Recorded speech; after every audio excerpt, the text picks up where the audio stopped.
नमस्कार, जय हिंद साथियों। आप सभी के आपके अपने परिवार आसमा सिविल एकेडमी में मैं इशार अहमद आप सभी का आज के डेली करंट अफेयर्स मतलब 25 जनवरी के करंट अफेयर्स में आप सभी का पुरजोर स्वागत करता हूं और आशा करता हूं कि आप सभी स्वस्थ होंगे और बिल्कुल मस्त होंगे। कल मुझे जुकाम था, सर्दी था, इसलिए आवाज ठीक से निकल नहीं पा रही थी। आज हम पुरजोर मेहनत के साथ पढ़ने वाले हैं। आज 25 जनवरी है, कल संडे है 26 जनवरी। तो 26 जनवरी की आपको पहले से ढेर सारी शुभकामनाएं गणतंत्र दिवस की। और इस गणतंत्र दिवस में आप भी अपना गणतंत्र बनाएं कि आपको किस प्रकार से सुसज्जित क्रमबद्ध तरीके से अपने पढ़ाई की तैयारी को करना है और अपने लक्ष्य को सुनिश्चित करना है या अपने लक्ष्य को पाना है। आशा करता हूं मेरी बातें आप लोग को समझ में आ गई होगी। तो चलिए आज की पॉजिटिविटी देखें। बिना रुके एक लक्ष्य का पालन करना यही सफलता का रहस्य है। मेरे प्रिय साथियों, रुकना नहीं है। लाइफ में अप एंड डाउन्स आते रहते हैं। जैसे कि जीवन में कभी घर में कुछ प्रोग्राम हुआ या शादी हो गई या बच्चा हो गया या कुछ और घटना हो गई, बुरा किसी के साथ ना हो, तो उस परिस्थिति में हमारी पढ़ाई ब्रेक हो जाती है। या हम एक जगह रह रहे हैं, दूसरी जगह जाते हैं, मतलब अपने घर में नहीं रह के हम बाहर हॉस्टल में पढ़ रहे हैं, दूसरी जगह हम अपने घर जा रहे हैं, तो उस बीच में पढ़ाई डिस्टर्ब होती है। लेकिन डिस्टर्ब नहीं होने देना है। क्रमबद्ध तरीके से जो आपका डेली रूटीन है, जो फोकस टाइम है, अगर आप रोज 4 घंटा अच्छी तरह से पढ़ते हैं तो रोज 4 घंटा जरूर निकालें। अगर 4 घंटा नहीं निकाल सकते तो 2 घंटे एकदम भरपूर तरीके से पढ़ाई करिए। धीरे धीरे आप पढ़ते जाएंगे और आप अपने लक्ष्य की ओर बढ़ते जाएंगे। ठीक है, आशा करता हूं मेरी बातें आप लोग को समझ में आ गई होगी। और डेली प्लान करना ना भूलें। निम्नलिखित में से किस देश ने दुनिया की सबसे लंबी एक्सप्रेसवे सुरंग का निर्माण किया है? किसने किया है? चीन ने किया है। शशि टंडन ने सही जवाब दिया है, कल्याण साहू ने, यामिनी ने और रोशनी देवांगन ने डिटेल में जवाब दिया है। ये चीन में तियानाशन सेंगली एक्सप्रेसवे सुरंग 22.13 किलोमीटर का बना है। वाह, क्या बात है। भारत में राष्ट्रीय मतदाता दिवस कब मनाया जाता है? तो आज के दिन, चुनाव आयोग के गठन के दिन, मतलब 25 जनवरी को हर साल क्या मनाया जाता है? तो 25 जनवरी को हर साल मनाया जाता है राष्ट्रीय मतदाता दिवस। मतदान की आयु कितनी है? कब से स्टार्ट होता है? तो 18 वर्ष से। ठीक है, 18 वर्ष के आप लोग हो गए होंगे तो मतदान देने के लिए जरूर जाइएगा। नगरीय निकाय चुनाव और साथ ही साथ ग्राम पंचायत चुनाव भी संपन्न होगा, तो उसमें सबको अपना मत जरूर देना है। ठीक है, चलो चले आगे। और इस बार चुनाव आयोग ने एक संकल्प लिया है कि हम इस जो वोट नहीं देते हैं, इस समस्या से प्रभावी ढंग से निपटने के लिए चुनाव आयोग ने देश भर में 8.5 लाख मतदान केंद्रों में से प्रत्येक हर साल 1 जनवरी तक 18 वर्ष की आयु प्राप्त करने वाले सभी पात्र मतदाताओं की पहचान करने के लिए एक जोरदार अभ्यास कराने का फैसला लिया। मतलब सब जगह शिविर लगेंगे, जैसे छत्तीसगढ़ में भी लगेगा कल। ठीक है, चलो। ग्लोबल फायर पावर इंडेक्स 2025 में भारत का रैंक क्या है? कुल 145 देशों में इस ग्लोबल फायर पावर इंडेक्स को आवंटित किया जाता है। क्या किया जाता है? 145 देशों में इसे आवंटित किया जाता है। क्या है? तो किसी भी देश की सैन्य व्यवस्था के गुणवत्ता के आधार पर इसे वितरित किया जाता है या बांटा जाता है या डिस्ट्रीब्यूट किया जाता है। तो भारत का स्थान कौन सा नंबर है? तो चौथा नंबर में है। ठीक है, भूटान 145 नंबर में सबसे आखिरी में। तो 2025 के अनुसार भारत संयुक्त राज्य अमेरिका, रूस, चीन के बाद दुनिया का चौथा शक्तिशाली सेना वाला देश बन गया है। ठीक है, पाकिस्तान 9वें स्थान में था 2024 में, 2025 में 12वें स्थान में है। 2006 से ये स्टार्ट हुआ है। 145 देश इसमें शामिल होते हैं। इसमें परमाणु हथियार क्षमता को नहीं नापा जाता है। ठीक है, तो इसे सैन्य क्षमता के अनुसार दिया जाता है। जैसे आप रैंक देख सकते हैं, 0000 जिसका रैंक होगा, मतलब 0.000 वो सबसे सशक्त होगा। लेकिन संयुक्त राज्य अमेरिका 0.0744 है। फिर उसके बाद 788, फिर उसका 788 चीन है और 1184 भारत का रैंकिंग है ना। ठीक है, आगे बढ़े, ये बढ़ते हुए क्रम में दिया जाता है।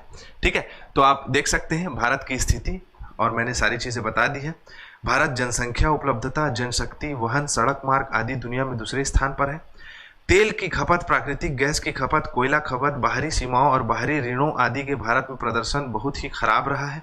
भारत में हेलीकॉप्टर वाहक शक्ति, समुद्र में माइन युद्ध क्षमता के मामले में 145वां स्थान है। इसमें सबसे पीछे है भारत, लेकिन ओवरऑल देखा जाए तो चौथे नंबर में। ठीक है, चलो अगला प्रश्न हमारे स्क्रीन पे ये रहा। हाल ही में राष्ट्रीय शहरी सरकारी वित्त और विकास निगम के कॉरपोरेट कार्यालय का शुभारंभ किसने किया है? देखो मेरे प्रिय साथियों, बैंकों को सहायता देने के लिए इस सहकारी वित्त विकास निगम का स्थापना किया गया है।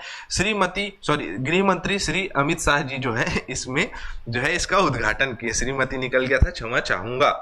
ठीक है, तो आप देख सकते हैं केंद्रीय गृह एवं सहकारिता मंत्री अमित शाह 2024 को मुंबई में राष्ट्रीय सहकारी वित्त और विकास निगम के कॉर्पोरेट कार्यालय का शुभारंभ किया है। इसका फुल फॉर्म क्या है? तो national urban cooperative finance and development corporation, NUCFDC। ठीक है, स्थापना के लिए एक सुझाव विश्वनाथ समिति के द्वारा दिया गया है, विश्वनाथन समिति के द्वारा, और भारतीय रिजर्व बैंक इसकी गठित समिति है ना। प्राथमिक सहकारी बैंकों की सहायता करना इसका मुख्य उद्देश्य है, आरबीआई द्वारा निर्मित है। क्लियर? 2019 से प्रस्ताव था इसका, लेकिन अब जाके बना है। रिलायंस पावर लिमिटेड, मतलब कि रिलायंस पावर लिमिटेड मतलब जो विद्युत के क्षेत्र में और काम करता है, अनिल अंबानी जी की कंपनी, निम्नलिखित में से किसे अपना कार्यकारी निदेशक और मुख्य कार्यकारी अधिकारी मतलब CEO नियुक्त किया है? तो किसे किया गया है? तो अनिल अंबानी जी की कंपनी है, नीरज पारिक जी को इसमें नियुक्त किया गया है CEO। ठीक है, कार्यकारी निदेशक और CEO जिसे कहा जाता है, उन्हें नियुक्त किया गया है। मुख्य रूप से रिलायंस पावर लिमिटेड जो है वो विद्युत शक्ति, प्राकृतिक गैस सेवाएं, बिजली उत्पादन, वितरण, प्राकृतिक गैस अन्वेषण, उत्पादन, परिवहन, वितरण का कार्य करती है। अनिल अंबानी जी इसके क्या है? संस्थापक है। सॉरी, धीरूभाई अंबानी जो संस्थापक है और अध्यक्ष जो है इसके अनिल अंबानी जी हैं। क्लियर? रिलायंस पावर लिमिटेड, मैंने सारी चीजें बता दी कि अंतर्राष्ट्रीय स्तर पर इन सभी चीजों का व्यापार करता है। ठीक है, चले आगे। अगला प्रश्न स्क्रीन पे ये रहा। निम्नलिखित में से कौन सा देश 2025 में फीडे शतरंज विश्व कप की मेजबानी करेगा? विश्व कप की मेजबानी करेगा भारत करने वाला है फीडे शतरंज विश्व कप की मेजबानी। इससे पहले सन 2000 में और 2002 में लगातार 2 बार खिताब जीता था विश्वनाथ आनंद जी ने विश्व फीडे का शतरंज का। इससे पहले कांस्य पदक जीता था R प्रज्ञानंद जी ने 2023 में। अब भारत इसका क्या करने वाला है? मेजबानी करने वाला है, मतलब बहुत मजा आने वाला है। ठीक है, इसका न्यूज आपको बीच बीच में मिलते रहेगा। कब से कब होगा? तो नवंबर में होगा, ये याद रखना है ना। नवंबर में आपका डेट में बताना भूल गया आप लोगों को, यही बस देख लेते ना भाई, कहाँ है 31 अक्टूबर से 27 नवंबर तक। ठीक है, चले आगे।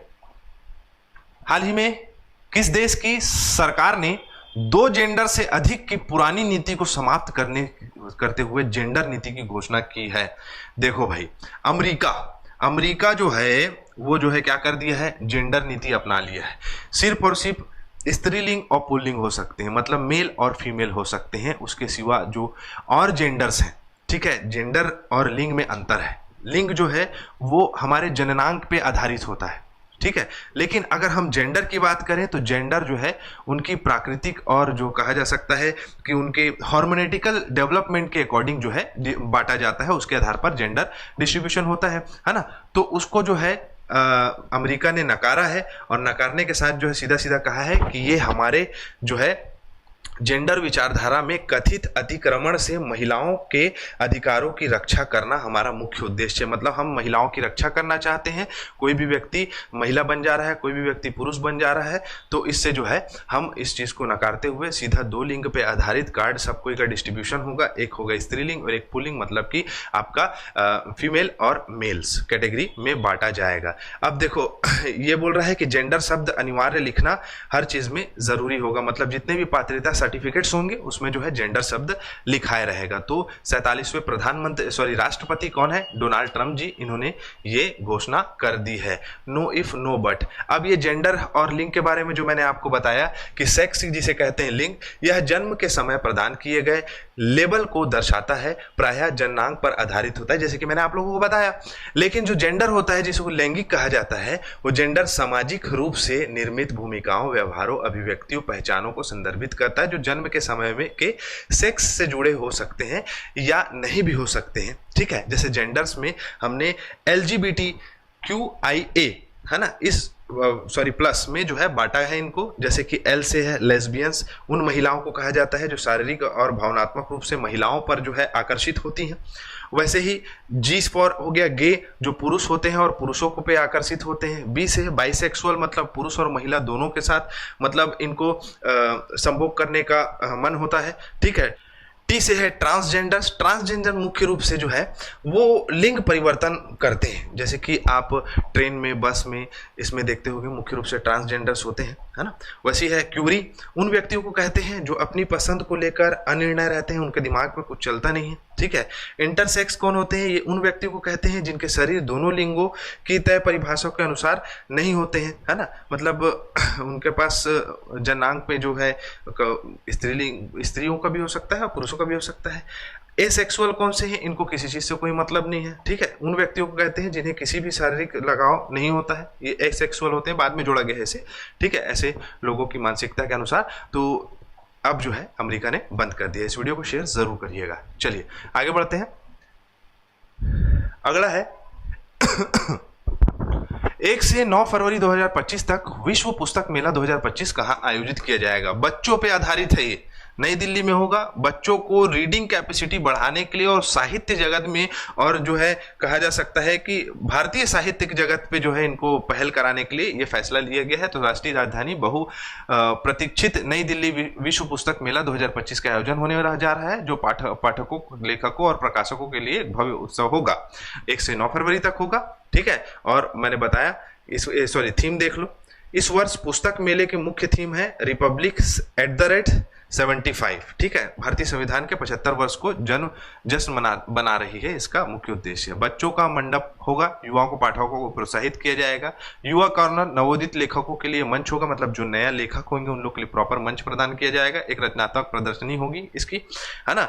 अंतर्राष्ट्रीय कार्यक्रम का कोना, मतलब प्रॉपर अंतर्राष्ट्रीय जितने भी बुक से संबंधित कार्यक्रम होंगे उसका प्रॉपर खेमा बने रहेगा, ठीक है। लेखक और सीईओ मंच रहेगा। लेखकों को प्रॉपर जो है आपका ऐसा मंच मिलेगा जिनको बैक सपोर्ट कहा जा सकता है किसी भी कंपनी या किसी भी फाइनेंसर के द्वारा, कि उनकी पुस्तकों को प्रकाशित कर पाए वो, ठीक है, उन पे चर्चा करें।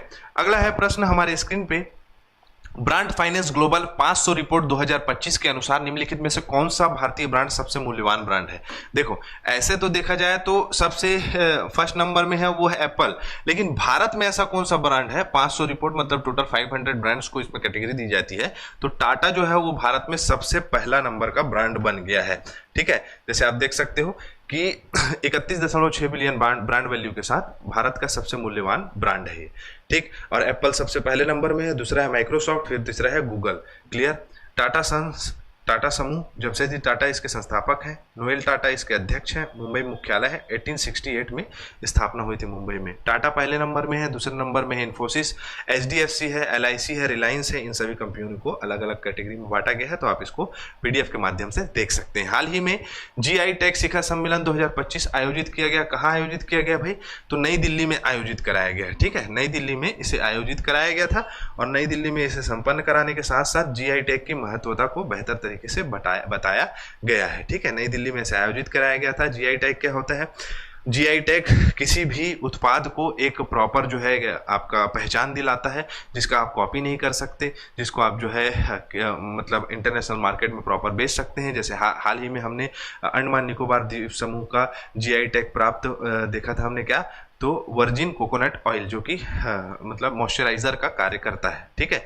ये सारे मैंने लास्ट टाइम भी डिटेल की थी, जिसमें किसी उत्पादन को कानूनी सुरक्षा देता है, गुणवत्ता और पैमाना में बल देता है ना, नकल या अनुकरण से बचाता है, बाजार में बनाने में मदद करता है। ये सभी चीज़ें इसमें GI टैग की वैल्यू को प्रदर्शित करता है, ठीक है। नई दिल्ली में इसका क्या हुआ है? सम्मेलन हुआ है, और इसको बेहतर कैसे बनाया जा सकता है उसमें बात चली है। 24 जनवरी को राष्ट्रीय बालिका दिवस और अंतर्राष्ट्रीय शिक्षा दिवस मनाया जाता है।